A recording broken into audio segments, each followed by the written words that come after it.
We turn now to Arizona for a status hearing for cult mom killer Lori Vallow Daybell. Now, she's in Arizona to face trial for conspiracy to kill her fourth husband, Charles Vallow, and her niece's ex-husband, Brandon Boudreaux. Now, today, Daybell was in court where the judge wanted to get an update on whether Daybell has met with mental health professionals who are trying to determine if she's competent to stand trial. We listen now as her attorney and the judge are discussing withdrawing the Rule 11 motion or competency motion. All right, I set the status conference pending a hearing at the Rule 11 court last week. So what's the status, counsel? Yes, Your Honor, and just to briefly put on the record, what we didn't put on the record was we had requested to seal this hearing because it does discuss sensitive information. I understand the prior court's ruling, but just to have on the record that we did request that it be sealed. So where we're at with, we had a hearing, an initial Rule 11 hearing with Commissioner Boudreaux. He had received the reports. One of those reports is competent. The other doctor indicated she wasn't able to make a report, even though she had done a records review. Commissioner Boudreaux, from my understanding, was willing to stipulate to competency based on the one report. Even though Ms. Vallow wasn't present, it's outside their normal process to stipulate to competency if a defendant's not there. But given the unique circumstances, he was, at least it was my understanding, he was willing to do that. However, the state objected, wanting Dr. Hernandez's report. So what I would like to do is go back over the LeCount case because I think it's completely on point with case law and where we're at with this case. So when we started with you, I believe it was on November 6th, you had indicated that you were willing, at least inclined, to withdraw prior counsel's Rule 11 motion until Ms. Vallow indicated that she wanted to represent herself. We brought up the LeCount case. I went back through that case pretty thoroughly, and I'm just going to kind of walk through it. That case starts off with that Ms. Vallow has an absolute right to represent herself, and then it goes into what has to be established before she can represent herself. She has to show a sufficient mental capacity to understand the nature of the dispute, formulate a defense, and engage with court, counsel, all of the people in the cases. The court can look at, the court has to look at some evidence in order to make that finding of putting her in Rule 11 before allowing her to represent herself. But there has to be a history of irrational behavior, some medical opinion documenting incompetency or something else, and the defendant's demeanor. So the court has to find reasonable grounds. And that doesn't include an uncooperative attitude. You have to have a reasonable doubt as to her competency before we can place her in Rule 11. And the last part of LeCount talks about potentially just doing a preliminary evaluation and maybe getting one report before moving into a full Rule 11 evaluation. So I'm going to walk through what we have in this case. Again, she has an absolute right to represent herself. She has the sufficient mental capacity to understand the nature of the dispute, formulate a defense. We've now had a couple of conversations. We believe that she's able to do that, so we are avowing to the court that she's able to do that. So far, there's been no history. The state and Your Honors had this case for almost a year. You've had chances to see Ms. Vallow in court. To my understanding, there's been no history of irrational behavior. We now have a medical opinion from Dr. McGady who says that she's competent. There's been nothing else in her demeanor. Did that doctor meet with her? He spoke with her briefly. He didn't do a full evaluation, but he did speak with her. He did do a records review. I will point out his records review, his report, he kind of summarized what all of us have been saying was that maybe the Rule 11, and I don't want to get into previous counsel's thoughts, but Your Honor told us last court that you weren't really sure that you should have put her in Rule 11. We then showed up and said, we don't think this should be here. Dr. McGady's report, he did a review of CHS records and basically said maybe this stemmed from a disagreement. So again, uncooperative behavior doesn't equal incompetency. Again, she hasn't displayed any irrational behavior. You have Dr. McGady's report. As far as waiting around for Dr. Hernandez to do a report, We have concerns about that. She's already wrote a letter to the court indicating she's watched movies about this prior to being appointed. She's gone outside of what my understanding of typical Rule 11. If you have a client in Rule 11, they refuse to talk to the doctor. The defense attorney shows up at that initial 11 hearing, says, I've now gone and spoke to my client. They didn't really fully understand. Now they're going to cooperate with the doctor. Then the doctor goes back out a second time. We've spoke to lots of attorneys in our office. We've spoke with our attorney who's in Rule 11 regularly. It's very rare that a doctor attempts to go back out to speak with a client a second time. Normally, I would never advise a client to not speak in Rule 11. However, we are defense attorneys. That is Rule 101. Your client shouldn't talk. And in this particular circumstance, we are saying we don't think she needs to be in Rule 11. All right, so quickly, her previous attorneys put her into a Rule 11, questioning her competency, and then ultimately decided that she didn't want to. It was really her decision. So now she's being uncooperative. What is she doing? She's not agreeing to meet with some of the doctors who have to determine whether she's competent or not. And that's part of the issue here, and that shouldn't be included in the determination as to whether she's competent. That's what attorneys are arguing. Let's bring in our guests to discuss. Joining us this hour, criminal defense attorney, former prosecutor David Boudreaux is with us. David, great to see you. Thank you so much for joining me on the program. And as I said, you know, she got into Rule 11 by her previous attorneys. As a matter of fact, that upset her so much, that's where she began all this talk about wanting to represent herself, and it sounds like it still persists. These attorneys are public defenders representing her in this hearing, in this Rule 11 proceeding, where her competency has to be determined by experts. One expert, as she said, met with her briefly and determined from her record she's competent. They feel she's competent, but the court wants her to meet with another one. What do you make of all this? Oh, it's, you know, another chapter in this story. I mean, how many chapters are we going to have? First of all, can you imagine this woman representing herself, Michael? I mean, we talk about this all the time. You know, he who represents himself has a fool for a client. That's number one. Number two, they're in this procedural quagmire, essentially, and that is this Rule 11 proceeding. And they got halfway there. I mean, they have an expert that's saying competent.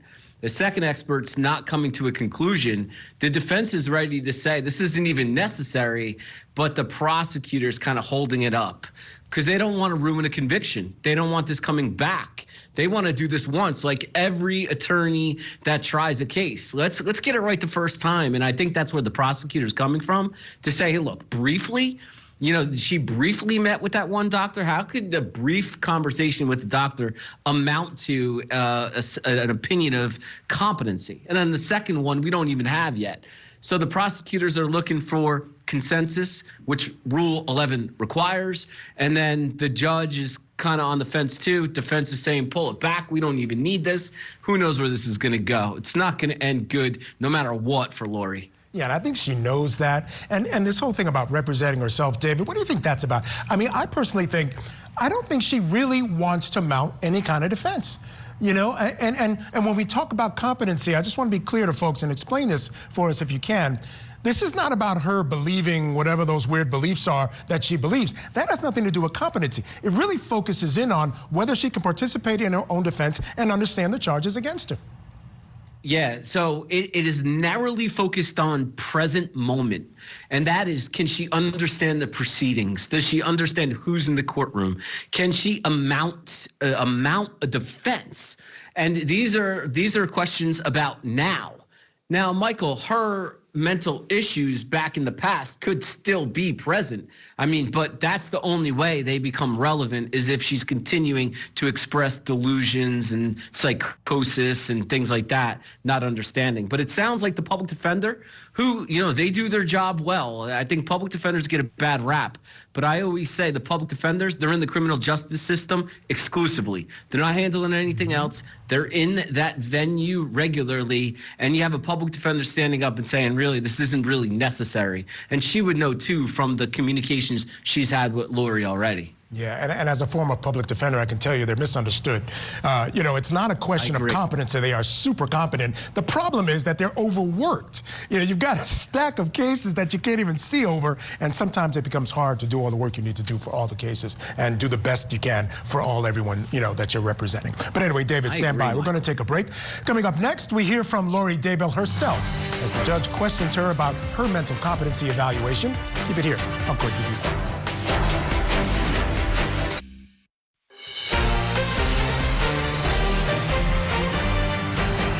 Welcome back to Court TV Live. I'm Michael Ayala. We are continuing our coverage in the cult mom conspiracy trial in Arizona. Vallow Daybell is accused of conspiring to kill her fourth husband and her niece's ex-husband back in 2019. Both sides are in court for a status hearing on Daybell's mental competency. Now we're going to hear from Daybell as the judge conducts a colloquy on her competency evaluation. I don't think waiting around for Dr. Hernandez is going to get us anywhere. And we certainly don't need it to meet all of the evidence that is required in the count. And I think I had one other. The last thing is we don't see this with the state. How often do we see the state trying to keep a client into Rule 11 proceedings? So we now have Your Honor, who was concerned about the Rule 11 and didn't necessarily think it was appropriate. We have said that. Dr. McGady has now said that. Commissioner Motorosian, who was willing to stipulate to her competency. All of these people who are saying we believe she's competent, you should withdraw Rule 11, withdraw previous counsel's Rule 11, allow Ms. Vallow to be pro per. If at some point you or the state see something that is concerning, we can certainly put her in Rule 11 again. Competency is fluid. Again, we've never seen the state fight to keep someone in competency proceedings. It's usually the complete opposite. That's all I have. Okay. Well, is a big distinction from the LeCount case in this defendant's case because according to prior counsel's motion for Rule 11, she was previously found incompetent in another jurisdiction and put into some sort of restoration process. And then found competent and tried. Correct. All we're saying is that where we're at right now, you asked us to come back and give you some evidence of competency. I think we have more than provided that at this point. And at this point, we're just delaying any speedy trial rights, any fundamental right to represent herself. All right. Well, if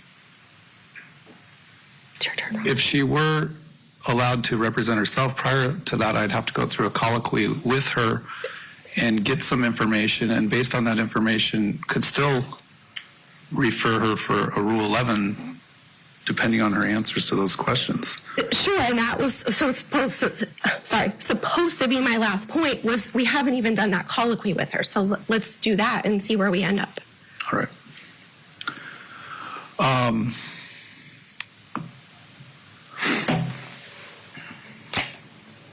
Well, ma'am, I am going to ask you a series of questions, and that could inform what happens next. Have you previously, in any other criminal proceeding, been referred for a competency determination? Just say yes. Yes, previously. All right. And were you ever previously determined to be incompetent at any point?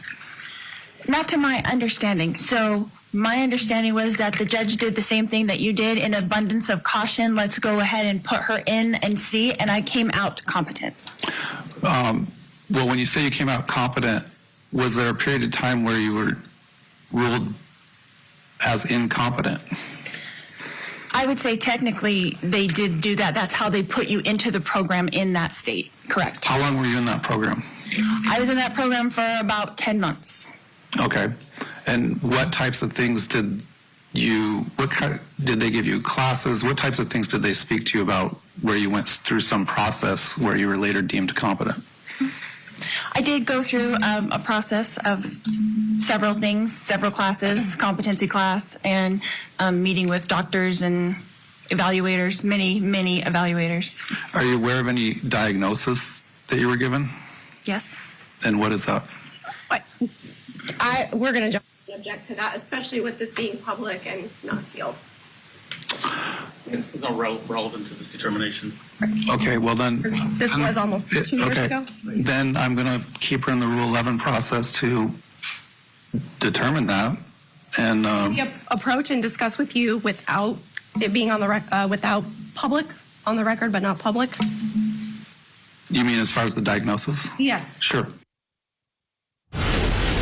All right, so they're talking about back in 21 when she actually spent 10 months in that sort of competency sort of, suspension, trying to figure out what was going on with her. All right, before we head to break, folks, a quick programming note. We are rolling out a new trial here on Court TV. The Jealous Ex Shot Dead trial coverage begins tomorrow right here on Court TV. Defendant Brian Camp is claiming self-defense after he fatally shot his girlfriend's ex-boyfriend inside of the couple's Massachusetts home. Also tomorrow, killer mom Leilani Simon will learn her fate. The Georgia mom was convicted of killing her son Quentin, then tossing his body into a dumpster. We're going to bring you Simon's sentencing right here on Court TV. That happens tomorrow. You do not want to miss it. All right, we're going to take that break now. When we come back, we're going to hear the judge's decision regarding the competency evaluation. Keep it here on your front row seat to justice. Tonight on Closing Arguments, a South Carolina mother convicted in the deaths of her 2 young sons appears before a parole board. We'll bring you the takeaways from today's big hearing. Closing Arguments tonight at 8/7 Central, only on Court TV. It's the biggest story that we're covering. He is the boogeyman. Vallow Daybell. She said, I will have you destroyed. She's got another murder trial coming up. A social media sensation, now a suspected killer. Today.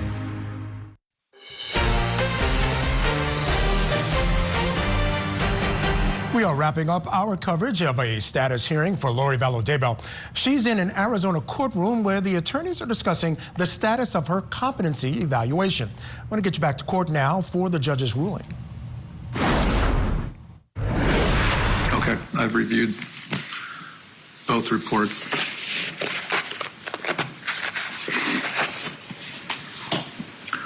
All right, the court will appoint a new evaluator through Forensic Services Unit and replace or withdraw Camille Hernandez. I'm not going to order McGrady to go re-interview her. He gave his opinion. If he didn't feel like he had enough to make his opinion, he shouldn't have made his opinion. The state often relies on these opinions as is, so I don't see why this case should be treated differently than is normally treated. So he made his opinion based on the records review and his brief interaction with Ms. Vallow or Daybell. So I don't know how, once I make that appointment, how quickly they schedule those. Within a few days, I believe. Okay.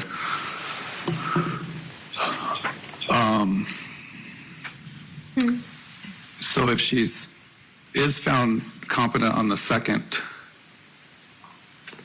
evaluation or opinion, we should be set back here in short order, and we'll talk about where we're going to go next. Is there anything else? No, I think we just wanted to make sure on the record, so you're denying our motion to withdraw and then ordering that she complete the Rule 11 process. Yeah, I think that's the safest course of action for the purpose of appeal issues. And once we started it, I think we just need to finish it.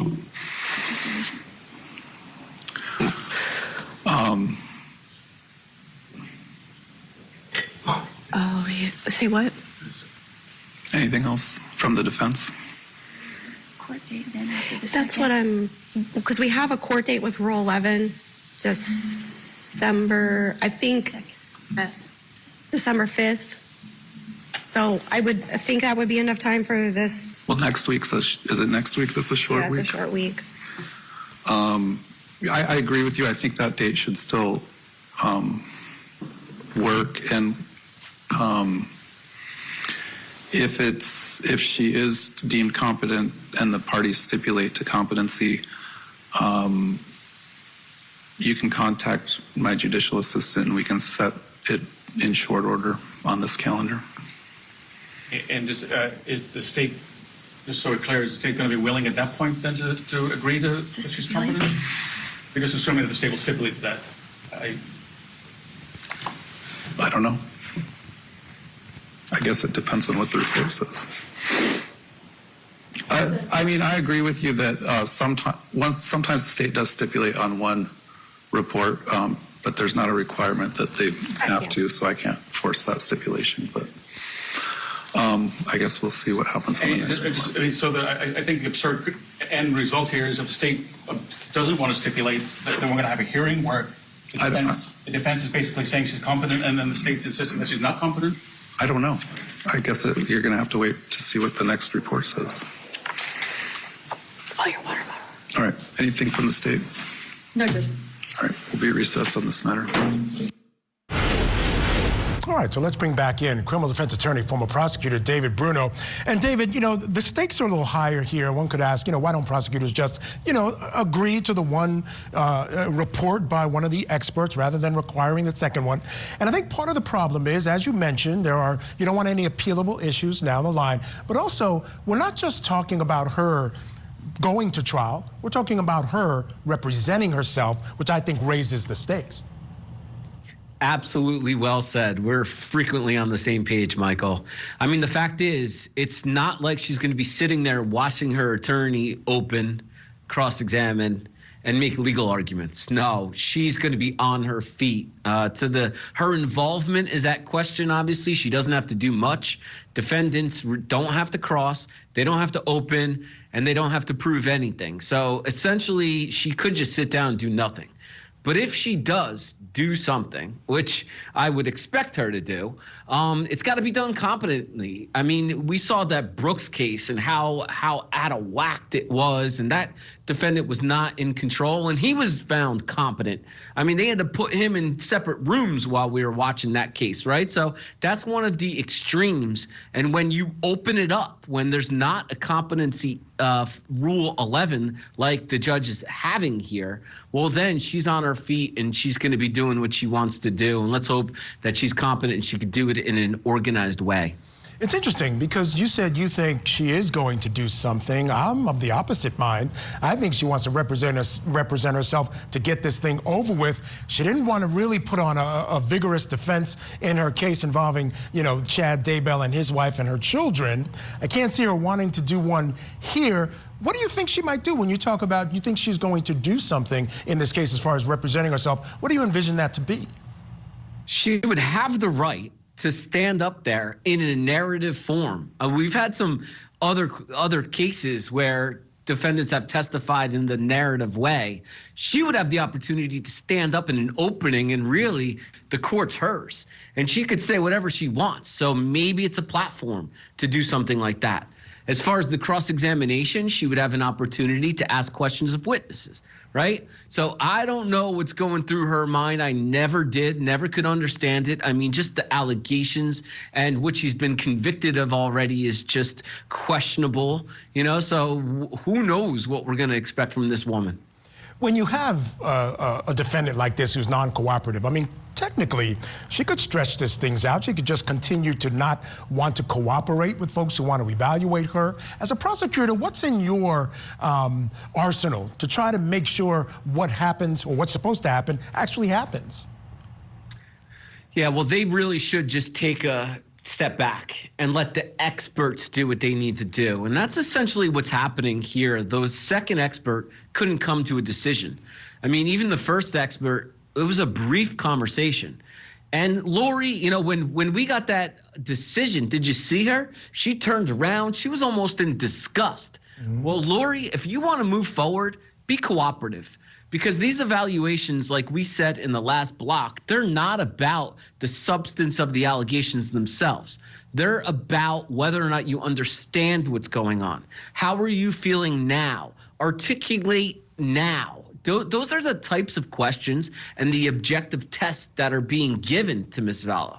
So if you're so disgusted about this decision, how about cooperating with the questions if you're competent so that we can get on with this Rule 11 proceeding? Yeah, I would agree, because I think the reason that she's disgusted is she wants to move this thing along. She exercised her speedy trial rights. She wants to obviously get this over with. So my question to you, David, is why don't you think we've seen a plea in this case? She seems resigned to getting this over. I don't know how much of an impact this case will have on her life. She's in jail for the rest of her life regardless. I would think there's incentive for the state under these circumstances. Why haven't they come to any meeting of the minds? I agree with you. Why? Judicial resources, state resources. These doctors are being sought out for these Rule 11 evaluations. I mean, that would make sense to most people. But again, Lori Vallow, who knows what is going through this woman's mind? Yeah. I mean, as much as I hate to say it, it might be entertaining with her having the opportunity to stand up and tell her story in a narrative form. I don't know. Anyway, David Bruno. It will be entertaining, you can say that. It will be, absolutely. All right, David Bruno, thank you so much for being with us. Always appreciate it, my friend. We'll see you again soon.